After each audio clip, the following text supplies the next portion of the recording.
Here God, ons aanbid U as die Alfa en die Omega, die begin en die einde, die eerste en die laaste, U wat is en wat was en wat kom, die Almagtige. Uit U en deur U en tot U is alle dinge. Aan U behoort die heerlikheid, tot in ewigheid. Amen. Broers en susters, jongmaats, hierdie Here God van ons, is vanoggend hier, in hierdie erediens. En hy is ook daar by jou waar jy na hierdie opname kyk. En hy groet vir jou, en hy beloof vir jou sy genade, en sy barmhartigheid, en sy vrede. In die kerklike jaar is ons nog steeds in die Paastyd, en ons gaan in die Paastyd of in die opstandingstyd bly, tot en met Hemelvaart, wat so oor 10 dae gaan plaasvind. Nou, omdat ons nog in Paastyd is, wil ons graag ook nog 1 of 2 opstandingsliedere sing, wat ons vanoggend in die diens gaan doen. Ons begin met lied 404. Ons juig weer oor 'n leë graf.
Kom ons buig die hoofde en dan bid ons saam.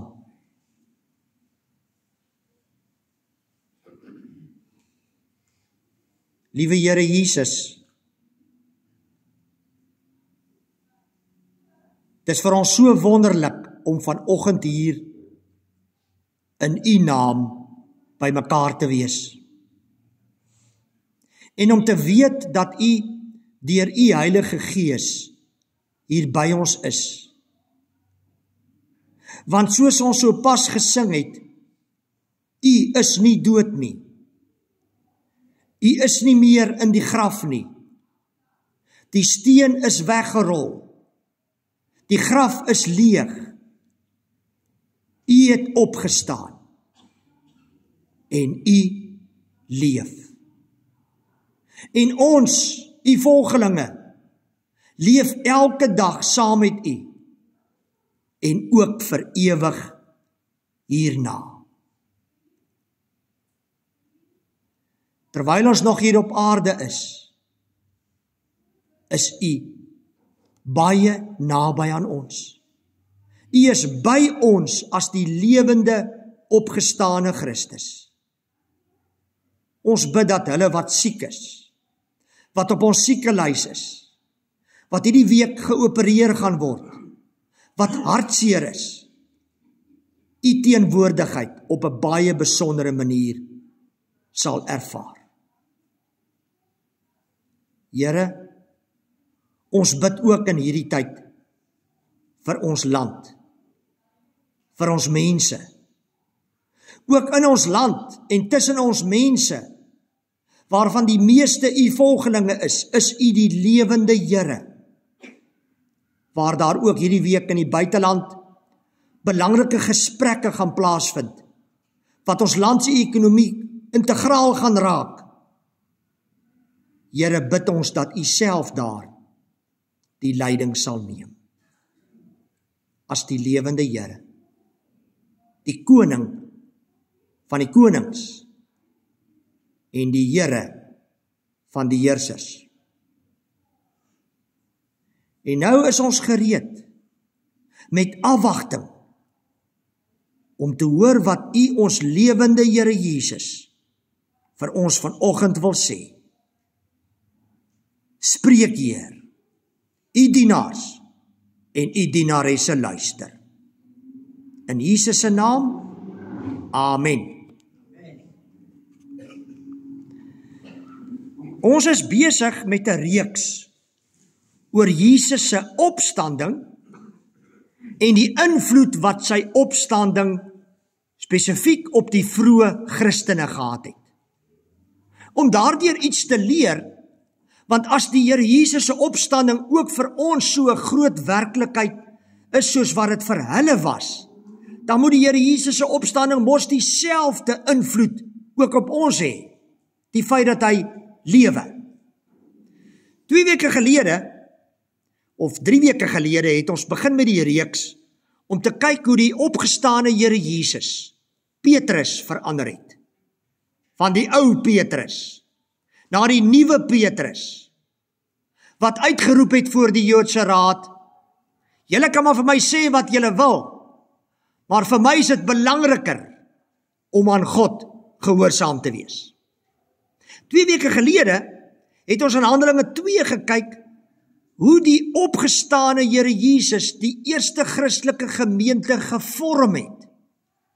En ook daaruit geleer hoe ons gemeente moet lyk.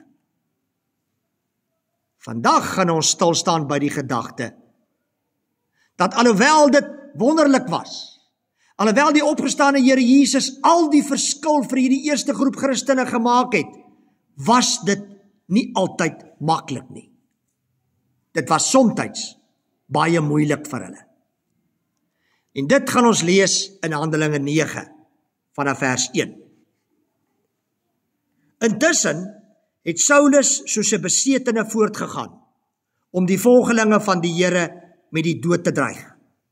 Hy het na die hoëpriester toe gegaan en van hom bekendstellingsbriewe aan die sinagoges in Damaskus gevra. Sy doel was om al die aanhangers van die leer van die Here wat hy daar kry, mans sowel as vrouens, gevange te neem en na Jerusalem toe te bring. Toe hy op reis naby Damaskus kom, het daar skielik 'n lig uit die hemel op hom gestraal. Hy het op die grond neergeval en 'n stem vir hom hoor sê, Saul, Saul, waarom vervolg jy my? Wie is u, Here? Vra hy toe. Ek is Jesus, antwoord hy. Dit is vir my wat jy vervolg. Maar staan op en gaan na die stad toe. Daar sal vir jou gesê word wat jy moet doen. Die mense wat saam met hom op pad was, het sprakeloos gestaan. Hulle het die stem gehoor, maar niemand gesien nie. Toe Saulus van die grond af opstaan en sy oë oopmaak, kon hy nie sien nie. Hulle het sy hand gevat en hom na Damaskus toe gelei.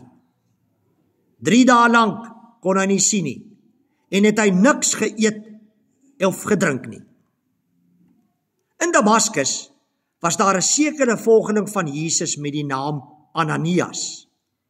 Die Here het hom in 'n gesig geroep. Ananias, hier is ek, Here, het hy geantwoord. En die Here sê vir hom, gaan dadelik na Reguitstraat toe en vra by Judas se huis na 'n man van Tarsus met die naam Saulus.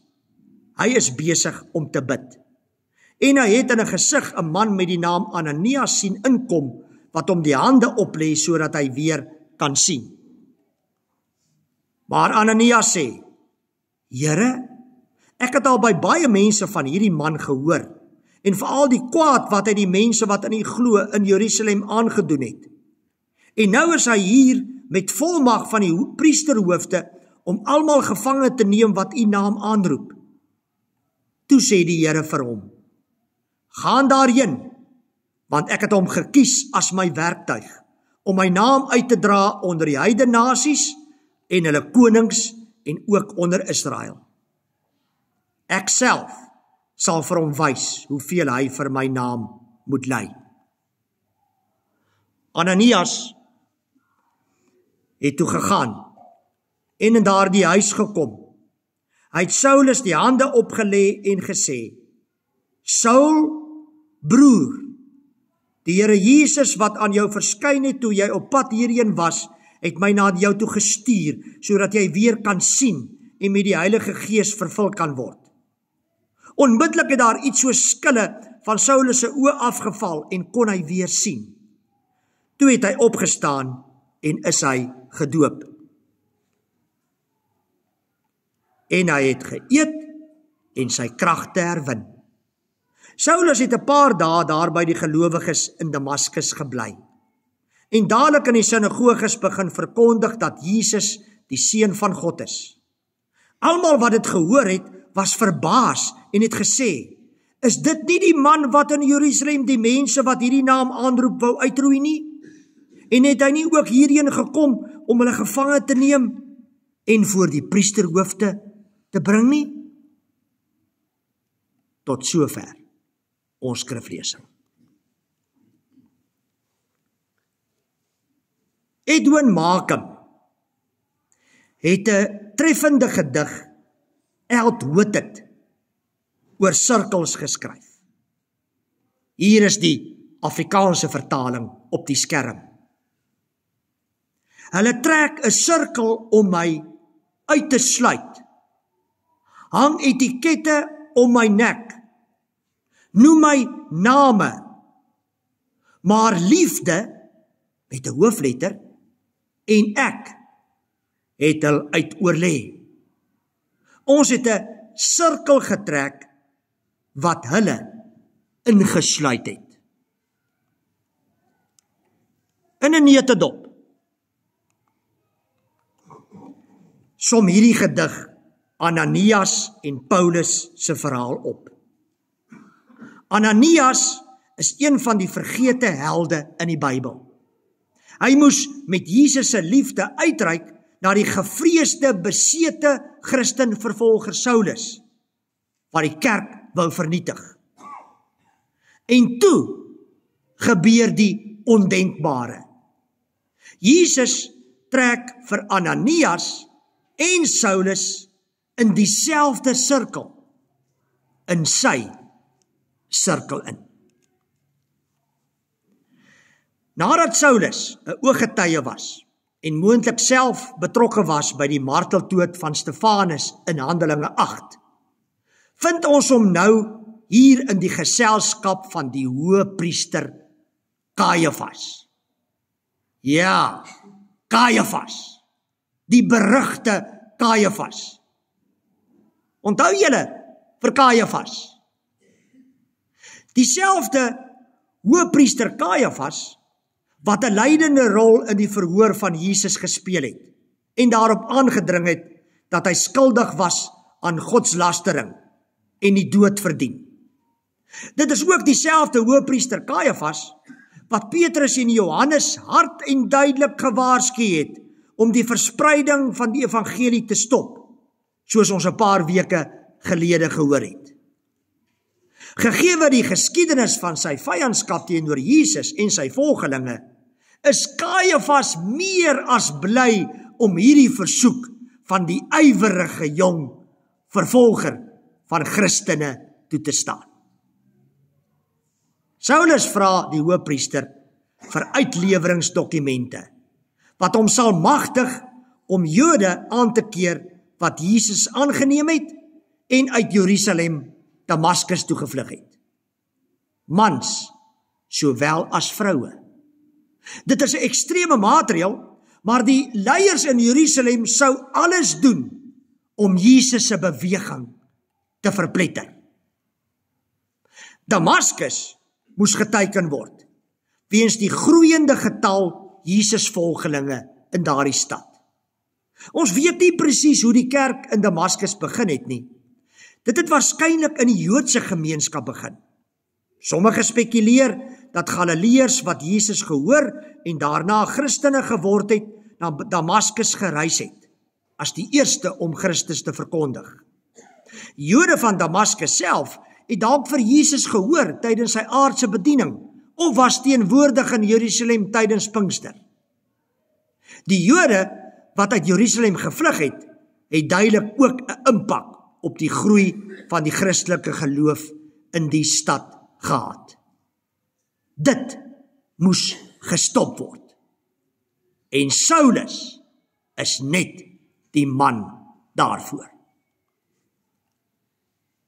Maar Jesus self, die opgestane lewende Here, stuit Saulus in sy spore, nog voordat hy in Damaskus aankom. Eers die helder skerp verblindende lig uit die hemel, wat hom op die grond laat neerval. En toe die stem, daardie besondere stem. Saul, Saul, waarom vervolg jy my? Wie is u, Here? Vra hy toe met bewing. Ek is Jesus, antwoord hy. Dit is vir my wat jy vervolg. Maar staan op en gaan na die stad toe, dan sal vir jou gesê word wat jy moet doen. Saulus sou hierdie woorde van Jesus nooit vergeet nie. Dit is Jesus wat met hom praat. Hy is nie dood soos hy gehoor en gedink het nie. Sy volgelinge het toe nie 'n leuen vertel oor sy opstanding nie. Hy lewe. Hy praat tog nou hier met hom. Deur sy vervolging van die Christene is hy eintlik besig om Jesus self te vervolg. Nog steeds heeltemal oorweldig en verblind, word Saulus deur sy mede-reisigers gelei na Damaskus toe.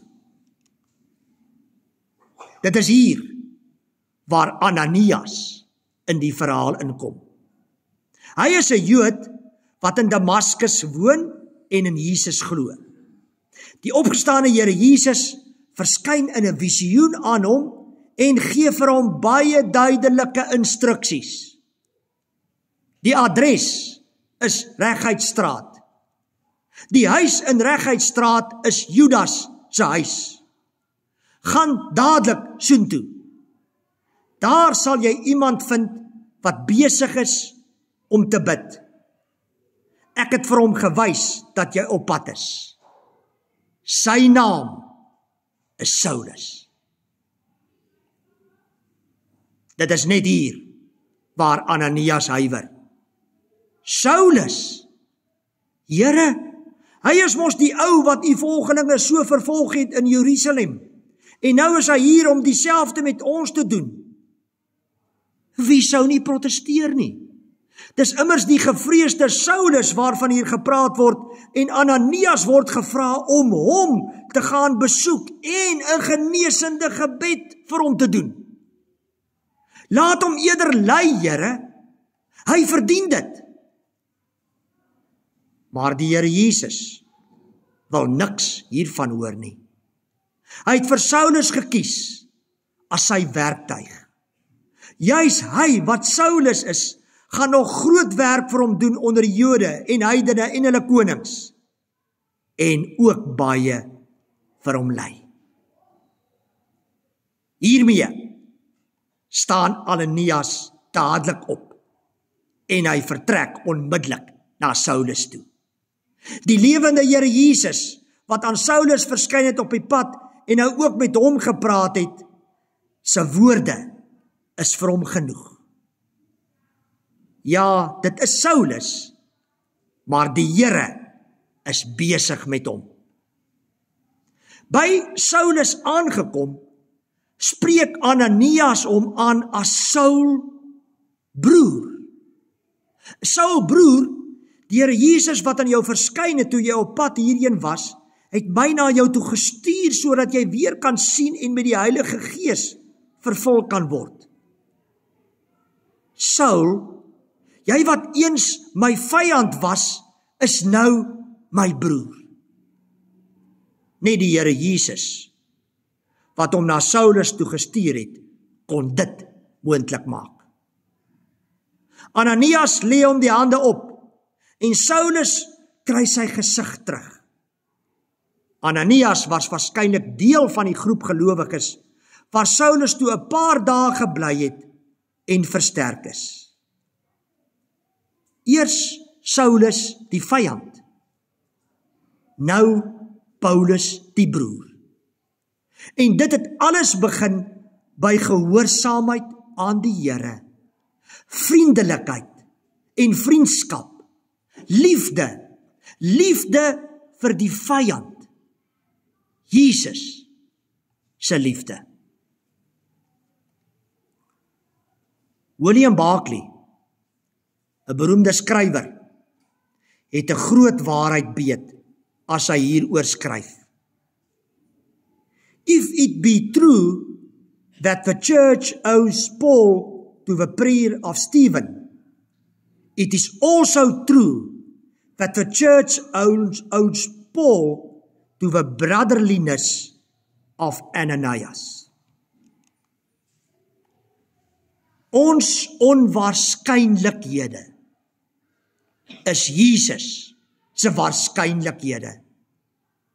Wat vir ons soos 'n einde lyk, is vir Jesus net 'n nuwe begin. Jesus se eie opstanding is 'n voorbeeld hiervan. Jesus kan 'n gat slaan in die hardste hart en dit soos klei in sy hand maak. Daarvan is die groeiende getal ateïste wat in ons tyd tot bekering kom, na 'n persoonlike ontmoeting met Jesus. Baie voorbeelde. Terwyl Jesus dit doen, verwag hy van ons om gereed te staan met sy liefde. Om daardie hart waarin daar nou 'n gat is, te vul met sy liefde. Dikwels, al voordat Jesus ingryp, stuur hy ons al reeds na daardie persoon toe met sy liefde. Ook hierdie skynbaar onmoontlike maak die Here Jesus in ons elkeen moontlik. Ons durf nooit van iemand te sê, daar is nie hoop vir hom nie. Hy sal nooit by die Here Jesus uitkom nie. Want dit beperk ons Here se almag en liefde. En dit mag tog nie. Jesus plaas gereeld mense in ons lewens, wie ons self as te nimmer as vriende sou kies nie. Nog minder as broers en susters. Miskien, as jy mooi dink, kan jy nou onmiddellik aan so iemand in jou lewe dink. Jy mag hulle dalk nooit van self gekies het nie. Maar Jesus gee op die manier vir jou 'n geleentheid om die geskenke wat hy in daardie persoon geplaas het te ontsluit en te ontvang. Dalk is daardie persoon op jou pad 'n Paulus of 'n Billy Graham. Elliot Clark skryf in sy boek What Unlikely Converts Teach Us About Evangelism and Ourselves, dat al wat Jesus van ons vra, is gewone dade van goedheid en vriendelikheid. Gebed, diens, geduld en gelowige getuies wees. Al sien ons nie die resultate nie, ons is 'n noodsaaklike bestanddeel in daardie persoon se bekering. Al kom dit eers heel wat later. Dit is eenvoudig. Ons kan iemand nader trek na Jesus toe, of ons kan iemand wegdryf van Jesus af. In die 2023 Barna-studie die studie het bevind dat amper 50% van nie-Christene in die sogenaamde generasie Z is oop vir gesprekke oor Jesus. Hoor julle dit? Amper 50% van nie-Christene is gereed om te luister en te praat oor Jesus. Dit is baie meer as dekades gelede. Is ons gereed vir hulle? Dit is alles goed en wel, wil ons sê. Maar wat as hulle my vyande is? En dit vir my moeilik maak? En dit nie verdien nie? Martin Niemöller, 'n Duitse predikant, wat juis deur die nasies in die tronk gegooi is, se woorde is hier so relevant. Hoor wat sê hy? God is nie die vyand van my vyande nie. God is nie eens die vyand van sy vyande nie. God hou van vriendskappe, nie vyandskappe nie. Daarom maak hy graag vriende uit vyande. Daar's geen ongewenstes in God se oë nie, want hy het elke persoon na sy beeld gemaak, ook die randfigure. Onthou, al verloor 'n roos sy kleur, dit bly steeds 'n roos.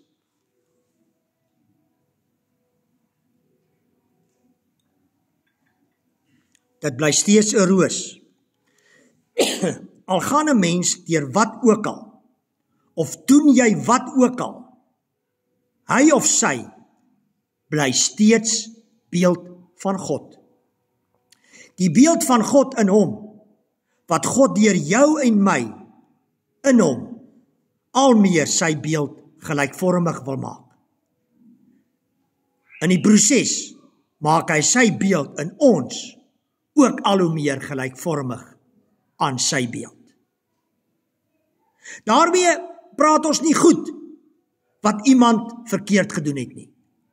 Maar hier gaan dit oor God, wat hom ten alle koste, net soos vir ons, vir ewig by hom wil hê. Dit is presies die punt wat die volgende storie maak.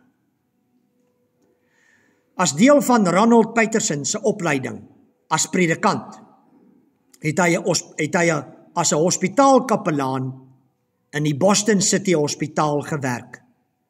Hy was gevra om in die saal van die gevangenis te werk, waar een van die gevangenes 'n berugte dwelmhandelaar was. Ronald het teenoor sy supervisor bely: "Hoe kan ek bid vir iemand wat die stad verwoes? Hy verdien sy siekte en sommer 'n klomp ander goed ook." Weet julle wat sy supervisor hom toe geantwoord het? "Peterson, wie het gesterf en jou tot God verkies?" Iewers diep binnekant daardie man, bedek deur lae van pyn en elke slegte ding wat hy al ooit gedoen het, is daar 'n vonkie van die beeld van God. Jou enigste taak is om daardie vonk raak te sien, en die enigste manier wat jy dit ooit sal sien, is om jou vooropgestelde idees van reg en verkeerd op sy te skuif en met jou hele hart te glo dat die vonk daar is. Hy, nes enige iemand anders wat jy ooit sal ontmoet, is 'n kind van God se liefde. Hanteer hom dan, dien ooreenkomstig so. Broers en susters, dit is die verhaal van die opstanding. Die grootste onwaarskynlike word waar. Onwaarskynlike vriendskappe is die norm. Jesus wat vir Saulus ontmoet en Ananias wat hom verwelkom. En ons wat sirkels trek, wat waarskynlike en onwaarskynlike mense insluit. Terwyl Jesus ons en hulle in sy sirkel intrek. Kom ons lees weer Edwin Markham se gedig. Hulle trek 'n sirkel om my uit te sluit. Hang etikette om my nek, noem my name, maar liefde met 'n hoofletter. En ek het al uit oorlê. Ons het 'n sirkel getrek wat hulle ingesluit het. Amen.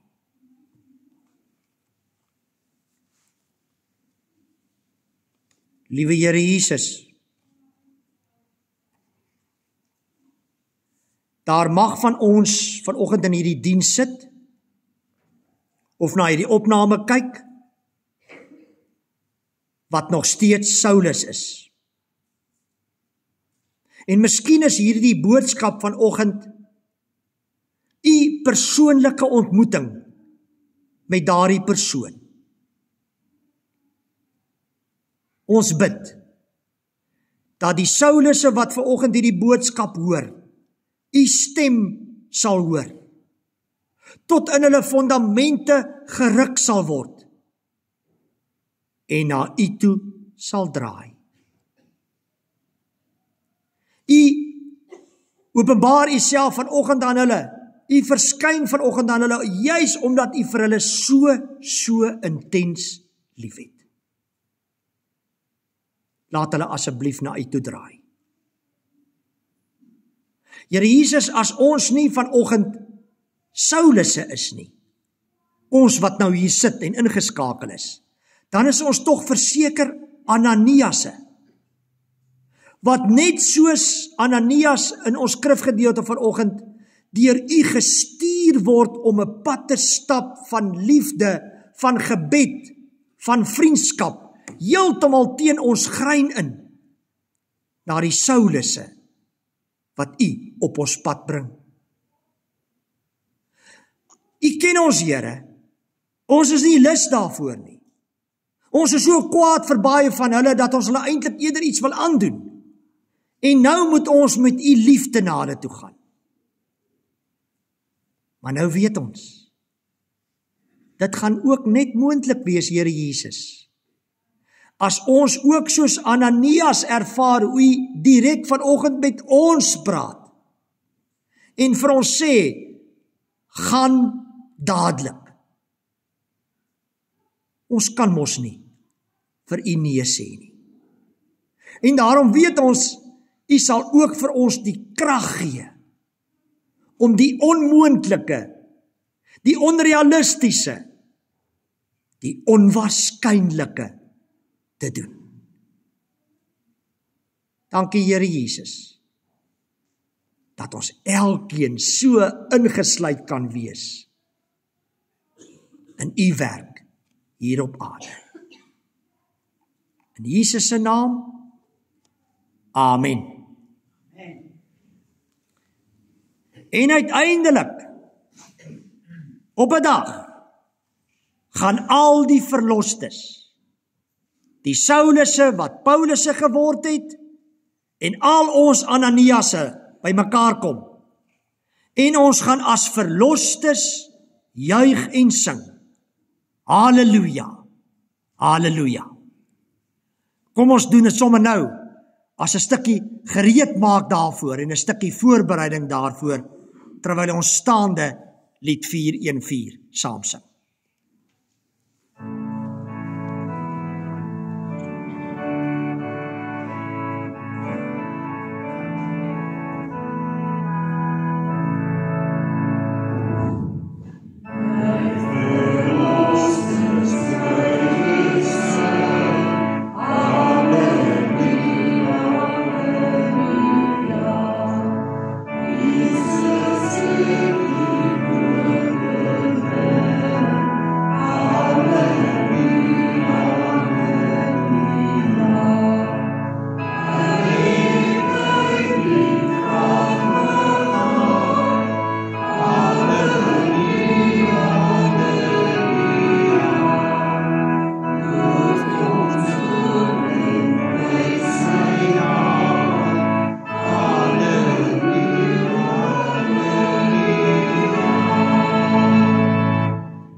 Kom ons dien die Here met ons liefdegawes.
Baie dankie diakens. Ons sluit af met nog 'n opstandingslied. Lied 407, Triomf, Triomf, Immanuel.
Die genade van die Here Jesus Christus, ons opgestane Here, en die liefde van God en die gemeenskap van die Heilige Gees sal met elkeen van julle wees en bly, ook in hierdie week wat voorlê.